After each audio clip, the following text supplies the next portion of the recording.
اس میں تو مال خرچ ہوا ہے، لیکن یہ حج بیت اللہ ہم تو تجھے دیکھ کر خوش ہوتے ہیں کہ حج تو ایک ایسی عبادت ہے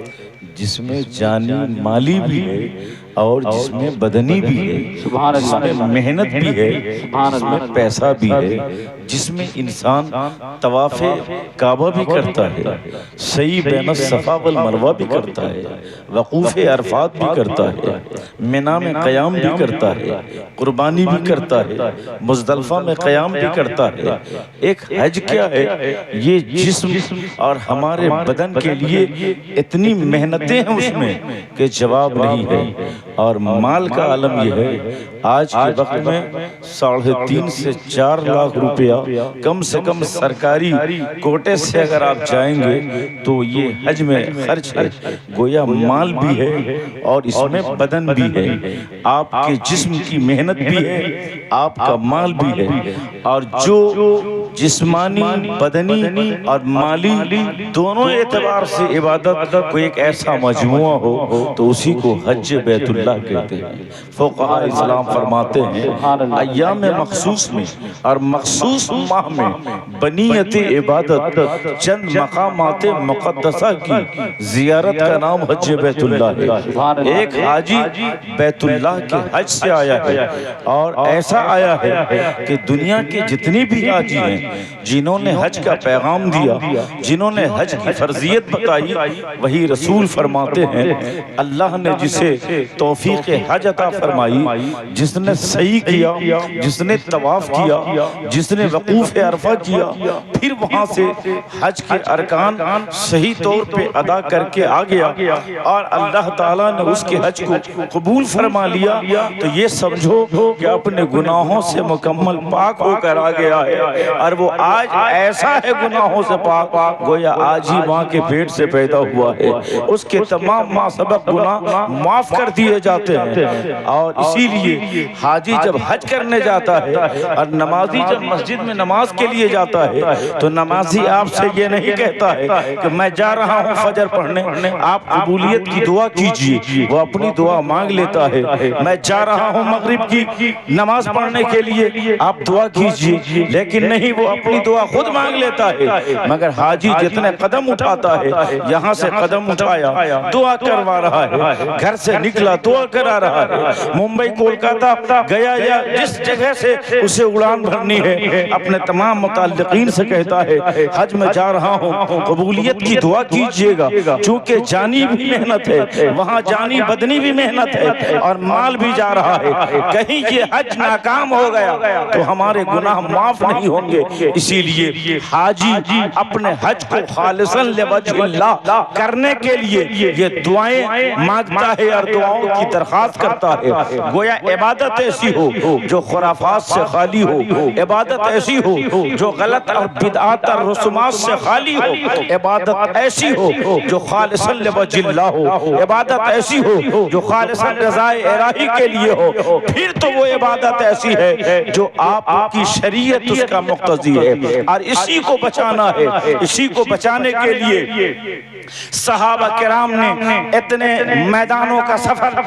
فرمایا، میدان احد، غزوہ بدر، حنین، ان سب کی جنگ اور لڑائی کا مقصد کیا تھا؟ مقصد یہ تھا مصطفیٰ کے دین کی سرفرازی ہو، مقصد یہ تھا شریعت مصطفیٰ کا تحفظ ہو، مقصد یہ تھا اسلامی تشخصات کا تحفظ ہو۔ گویا ہم بچے نہ بچے، ہمارا اسلام بچ جائے۔ امیر حمزہ کی شہادت بولتی ہے ہم بچے نہ بچے، ہمارا قافلہ لٹ جائے، مصطفیٰ کی شریعت بچ جائے۔ اور جتنے بھی شہداء ہیں ان کا یہی مقصد ہے ہماری گردن کٹ جائے لیکن قرآن کی عظمت کٹنے نہ پائے، شریعت بکنے نہ پائے۔ یہی سب سے بڑا پیغام کربلا کی سرزمین پر امام عالی مقام سیدنا حسین شہید کربلا نے دیا۔ کہا اے میرے اقوام کے لوگوں، اگر اسلام اور شریعت کو تبدیل کرنے کی بات آئے گی تو حسین چپ نہیں رہے گا، علی اکبر دے گا مگر شریعت کو بچانے کے لیے میدان میں کھڑا رہے گا، علی اصغر دے گا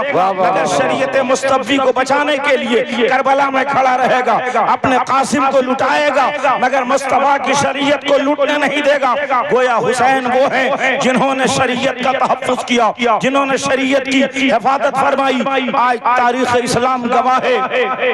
امام علی مقام نے جس اسلام کو ضرورت تھی، جس چیز کی، اس چیز سے آپ یاری فرما دیا۔ آج جو اسلام کا لہلہاتا ہوا سرسبز و شاداب چمن آپ کی نظر کے سامنے ہے، یہ یوں نہیں ہے، یہ خون علی اکبر سے سینچا گیا ہے، خون علی اصغر سے سینچا گیا ہے۔ اور جب شریعت کی حفاظت اور اس کے تحفظ کی بات آئی ہے تو صرف امام علی مقام نے نہیں، امام علی مقام کے بعد ان کے وہ لوگ جو ان کے دامن سے وابستہ رہے انہوں نے بھی شریعت کی حفاظت کیا ہے۔ آج میں آپ کے سامنے بریلی کے ایک عالم دین کا تذکرہ کر رہا ہوں۔ آج میں نے اپنا فوٹو کھچوا لیا، آج آپ نے اپنا ویڈیو بنوا لیا، آپ نے اپنی تصویر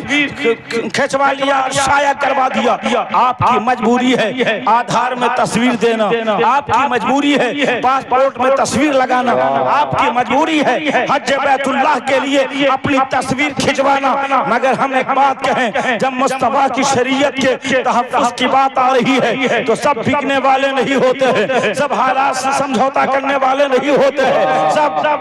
حالات کے سامنے گھٹنے ٹیکنے والے نہیں ہوتے ہیں۔ مفتیوں نے کہا اگر بھارت کی سرکار کا یہ نرنے اور فیصلہ ہے کہ تصویر کھچائی جائے گی تو حج ضروری ہے اور تصویر کھچوانا ضروری ہے۔ مفتیوں کا دارالفتہ بول رہا ہے کہ اگر بھارت کا یہ فیصلہ ہے تو پھر تصویر ضروری ہے۔ بھارت کے جتنے بھی مفتیان کرام ہیں ان کا دارالفتہ بول چکا ہے اندرا گاندھی کی سرکار نے جو فیصلہ کیا ہے ہم اسے مانتے ہیں، مگر اسی بریلی کی سرزمین پر اس کی ٹوٹی چٹائی پر بیٹھا ہوا جسے آپ مفتی اعظم کہتے ہو، شہزادہ اعلیٰ حضرت کھڑا ہوا اور اندرا گاندھی تو کیا بول رہی ہے؟ ہم مصطفیٰ کی شریعت میں کسی چیز سے سمجھوتا نہیں کر سکتے ہیں۔ بھارت کی تاریخ بتاتی ہے مفتی اعظم نے حج کیا اور پورے بھارت میں تنہا وہ ہیں جو جنہوں نے تصویر نہیں کھچائی اور بھارت کی حکومت کو گھٹنے ٹیکنا پڑا۔ ارے ایک مفتی اعظم نے بریلی سے بھارت کے اس حکومتی فیصلوں کو گھٹنے ٹکوا سکتا ہے تو مجھے کہہ لینے دو، بدل ڈالے نظام ہر دو عالم آنے واحد میں اگر ضد پر کوئی آ جائے دیوانہ۔ واہ زندہ باد، نعرہ تکبیر، نعرہ رسالت، مسلک اعلیٰ حضرت فیضان حضور مفتی اعظم ہیں، مسلک اعلیٰ حضرت زندہ باد زندہ باد۔ آج میں مبارکباد پیش کروں گا حضرت مفتی فیاض صاحب، جب شریعت کو بچانے کی بات آتی ہے دارالفتہ میں مفتیوں کی کمی نہیں ہے، جلسوں کا صدر بننے کے لیے صدارت کی کمی نہیں ہے، آپ چلے جائیں دارالفتہ میں فقاہت کی کمی نہیں ہے، آپ چلے جائیں درسگاہ میں پڑھانے والے لوگوں کے مسند درس و تدریس کی کوئی کمی نہیں ہے، ایک سے ایک مولوی، ایک سے ایک محدث، ایک سے ایک مفتی، ایک سے ایک قاضی آپ اس ہندوستان کی سرزمین پہ مل جائیں گے، مگر بزم صدارت اور ہے اور ملت کی ڈوبتی ہوئی کشتی کو بچانے کے لیے قیادت اور ہے۔ قیادت معلوم ہے، میں اسٹیج سے بول رہا ہوں اور بغیر خوف اور کسی تردد کے کہ اگر کوئی میرے جملے پہ انگلی ڈال دے، آج بھارت کی سرزمین پر